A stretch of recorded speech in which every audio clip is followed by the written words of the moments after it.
Բարի երեկո, դուք դիտում եք Հորիզոնի հերթական թողարկումը։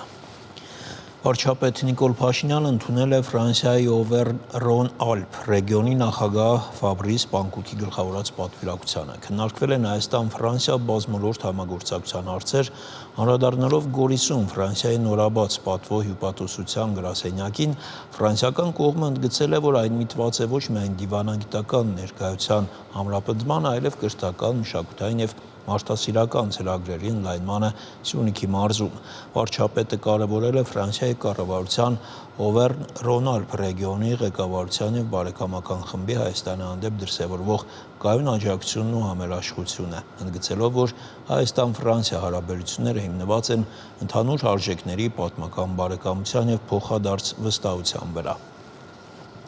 Վարչապետը ընդունել է նաև Հյուսիսային Եվրոպա, Բալթյան երկրների ձևաչափի արտաքին գործերի նախարարությունների ներկայացուցիչներին, անդրադառնալով Հայաստան-Եվրամիություն հարաբերություններին, վարչապետը նշել է, որ կողմերը այժմ համագործակցության նոր օրակարգի մշակման ուղղությամբ են աշխատում։ Ակնկալվում է, որ այն նոր ազդակ կհաղորդի բազմոլորտ կապերի ընդլայնմանը։ Վարչապետը նաև պատասխանել է հանդիպման մասնակիցների հարցերին, որոնք վերաբերել են Հայաստան-Ադրբեջան խաղաղության համաձայնագրին, սահմանազատման գործընթացին, Հայաստան-Եվրամիություն համագործակցության զարգացմանը։ Վրաստանի խորհրդարանի նախագահի հրավերով աշխատանքային այցով Վրաստանում գտնվող Ազգային ժողովի նախագահ Ալեն Սիմոնյանը հանդիպել է այդ երկրի խորհրդարանի նախագահ Շալվա Պապուաշվիլիի հետ։ Քննարկվել են միջխորհրդարանական համագործակցությանը վերաբերող հարցեր, անդրադարձ եղել նաև տարածաշրջանային զարգացումներին։ Կառուցապատողների հայկական ասոցիացիան և Հայաստանի շինարարների միությունը պայմանագրեր են կնքել նորակառույց.am կայքի հետ այս օնլայն հարթակը ուղիղ կապ է ստեղծում գնորդների և կառուցապատող ընկերությունների միջև, տալիս է նաև անվճար խորհրդատվության հնարավորություն։ Կառուցապատողների հայկական ասոցիացիան, Հայաստանի շինարարների միությունն ու նորակառույց.am-ը ստորագրեցին անդամության պայմանագիր, որով ազդարարվեց համագործակցության նոր սկիզբ։ Այս կերպ նորակառույց.am հարթակի միջոցով ասոցիացիայի անդամ կառուցապատողներին ընձեռվելու է լայն հնարավորություններ, ներկայացնելու իրենց արտադրանքը, քաղաքաշինական ծրագրերը սպառողներին ներկայանալով ավելի լայն գործիքակազմերով։ Այսօրվա կնքվող փաստաթուղթը ըստ էության մի կողմից մեր եւ մյուս կողմից նորակառույց.am հարթակի նույն գաղափարների շուրջ համախմբման եւ շուկայում համատեղ ջանքերով արկախված մարտահրավերների դեմ պայքարի ուղղությամբ անելիքների եւ միջոցառումների ազդարարման սկիզբ է հանդիսանում։ Մեր բնակիչները, մեր գնորդները հնարավորություն կունենան ավելի մանրամասն ինֆորմացիա ստանալ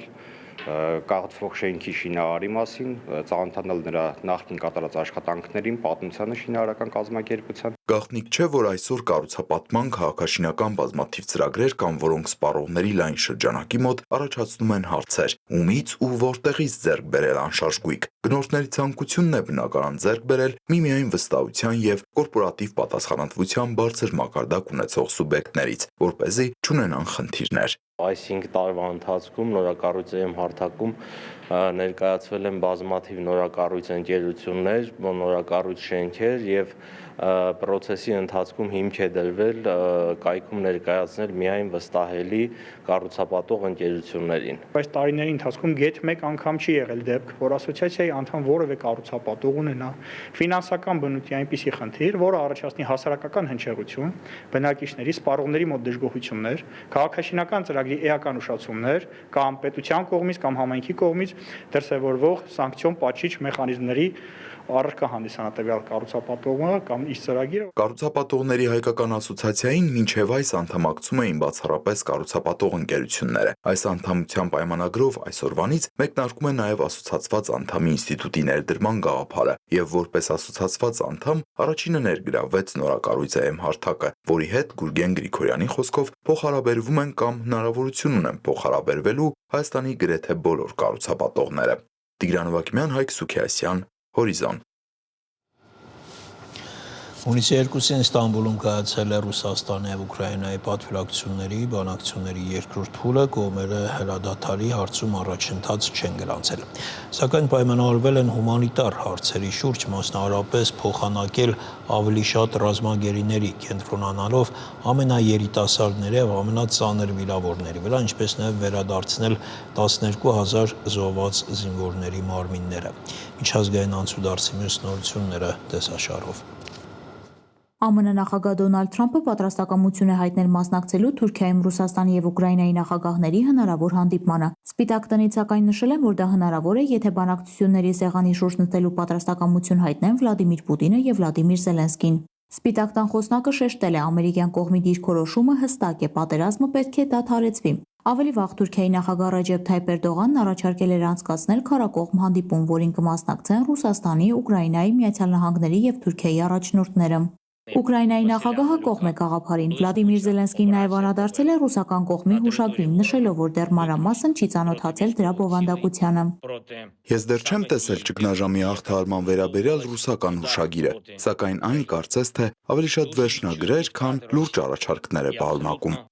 Ռուսական լրատվամիջոցների հաղորդմամբ ռուսական կողմի հուշագրում նշվում է, որ պատերազմի կարգավորումը կպահանջի Ղրիմի, ինչպես նաև հակամարտության ընթացքում Ռուսաստանի վերահսկողության տակ անցած Ուկրաինայի 4 մարզերի միջազգային ճանաչում։ Բացի այդ, Ուկրաինան պետք է դուրս բերի իր ուժերը բոլոր այդ շրջաններից, մասնավորապես Դոնեցկից եւ Լուկանսկից, Զապորոժիա եւ Խերսոնի մարզերից։ Հուշագիրը նաև վերահաստատում է Մոսկվայի պահանջները, որ Ուկրաինան դառնա չեզոք երկիր, բացառելով ՆԱՏՕ-ին անդամակցելը, եւ որ Կիևը պաշտպանի ռուսախոսների իրավունքները, ռուսերենը դարձնի պաշտոնական լեզու եւ օրինական արգելք սահմանի նացիզմի հերոսացման դեմ։ Հուշագրով ռուսական կողմը Կիևին առաջարկում է անցկացնել ընտրություններ, ապաստորագրել խաղաղության պայմանագիր։ Այս ընթացքում ռազմաճակատում իրավիճակը շարունակում է լարված մնալ։ Ուկրաինական կողմի հաղորդմամբ ռուսները հարվածներ են հասցրել Սումի քաղաքին։ 3 մարդ զոհվել է, 25-ը վիրավորվել։ Հարվածների հետևանքով վնասվել է 1 բնակելի շենք, պահեստ ավտոտնակ, 4 մեքենա եւ հիվանդանոցի մասնաշենքերից մեկը։ Օդեսայում ռուսական զորքերի հարվածների հետևանքով 5 մարդ է վիրավորվել, վնասվել են տներ, ավտոմեքենաներ, պահեստներ։ Խարկովում ռուսական հարվածներից 3 մարդ է զոհվել, եւս 6-ը վիրավորվել։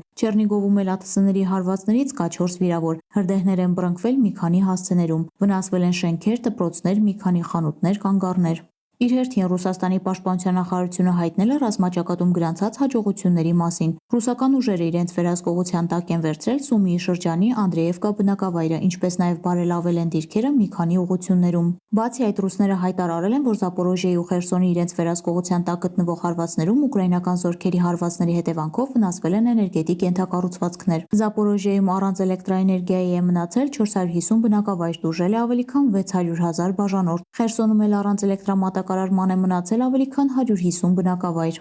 Իրանի արտաքին գործերի նախարարը Կահիրեում հանդիպել է ՄԱԳԱՏԵ-ի գլխավոր տնօրենի հետ։ Աբբաս Արաղչին ու Ռաֆայել Գրոսին քննարկել են Իրանի միջուկային ծրագիրը։ Բանակցություններին մասնակցել են նաև Եգիպտոսի նախագահն ու արտգործնախարարը։ Հանդիպումից հետո Արաղչին հայտարարել է, որ Թեհրանը շուտով կպատասխանի իրանական միջուկային էներգիայի վերաբերյալ առաջարկին, որը Միացյալ Նահանգները փոխանցել է օմանյան կողմի միջոցով։ Իրանի արտաքին գործերի նախարարը նշել է, որ Միացյալ Նահանգների հետ ոչ մի համաձայնագիր չի կարող ստորագրվել, եթե չճանաչվի ուրանի հարստացման Իրանի իրավունքը։ Իր հերթին ԱՄՆ նախագահը կրկնել է, որ Իրանի հետ հնարավոր նոր գործարքով Միացյալ Նահանգները թույլ չի տա, որ Իրանը շարունակի ուրանի հարստացումը։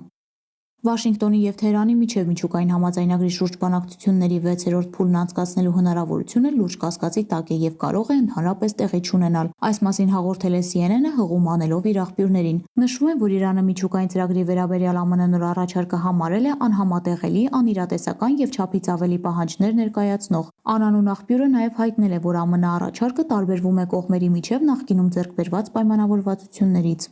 5.8 մագնիտուդ հզորությամբ երկրաշարժ է գրանցվել Թուրքիայում։ Երկրի ներքին գործերի նախարարը հայտարարել է, որ Մարմարիս քաղաքում երկրաշարժից հետո խուճապային նոպա է տեղի ունեցել, որի հետևանքով 1 մարդ մահացել է, եւս 69-ը վիրավորվել։ Նախնական տվյալներով քաղաքի տարածքում բնակելի շենքերում փլուզումներ չեն արձանագրվել։ Ցնցումները զգացվել են նաեւ Հունաստանի Հռոդոս կղզում։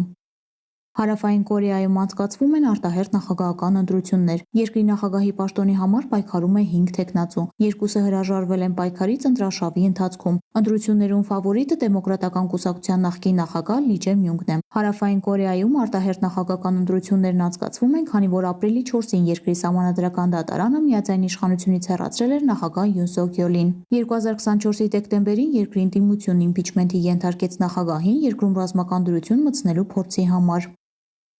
Ուշագրավ դեպք է տեղի ունեցել Թայլանդում։ Բանգկոկի հյուսիսային շրջաններից մեկում քաղցած փիղը մտել է խանութ, կերել բրնցով կրեկերները, այնուհետև հանգիստ դուրս եկել։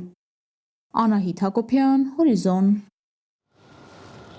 Գազպրոմ Արմենիա ընկերությունը տեղեկացնում է, որ հունիսի 5-ին եւ 6-ին գազամատակարարման պլանային դադարեցում է նախատեսվում Կոտայքի եւ Ֆարագածոտնի մարզերի մի շարք բնակավայրերում։ Գազպրոմ Արմենիա փակbaşնետիրական ընկերությունը տեղեկացնում է, որ պլանային պրոֆիլակտիկ աշխատանքներ իրականացնելու նպատակով հունիսի 5-ին ժամը 9-ից մինչև հունիսի 6-ը ժամը 21-ը կդադարեցվի Կոտայքի մարզի Եղվարդ, Նորհաչն քաղաքների Զորավան, Հարագյուղ, Քանաքեռավան, Մրգաշեն, Նոր Սրտամետ, Նոր Գեղի, Արքել, Պրոշյան բնակավայրերի գազասպառողների, Հարագածոտնի մարզի Աշտարակ քաղաքի ամբողջությամբ, Մուղնի թաղամասի, Տանձանոց թաղամասի, Սասունիք, Կարին, Օշական, Փոքր Օշական, Ոսկեվազ, Կարբի, Օհանավան, Ուշի, Արտաշավան, Սաղմոսավան, Փարփի, Բազմաղբյուր, Ղազարավան, Աղցք, Ագարակ, Բյուրական, Անտառուտ, Կոշ, Ուջան, Ոսկեհատ, Նոր Երզնկա բնակավայրերի գազասպառողների, Armfood ՍՊ-ի ջերմոցային տնտեսության, Լիոն Կարլո 1 ՍՊ-ի ԱԳԼՉԿ-ի, Լիոն Կարլո 2 ՍՊ-ի ԱԳԼՉԿ-ի, Սատիմար ՍՊ-ի ԱԳԼՉԿ-ի նշված բնակավայրերում գործող այլ տարբեր նշանակության հանրային կազմակերպությունների գազամատակարարումը։ Ընկերությունը հայցում է գազասպառողների ներողամտություն եւ խնդրում է պահպանել անվտանգության պահանջները։ Գազամատակարարման դադարեցումների մասին տեղեկատվություն ստանալու համար բաժանորդագրվեք Գազպրոմ Արմենիա փակbaşնետիրական ընկերության Telegram-ի ալիքին։ Հարաժմայսկանը կհանդիպեն ժամը 22-ին։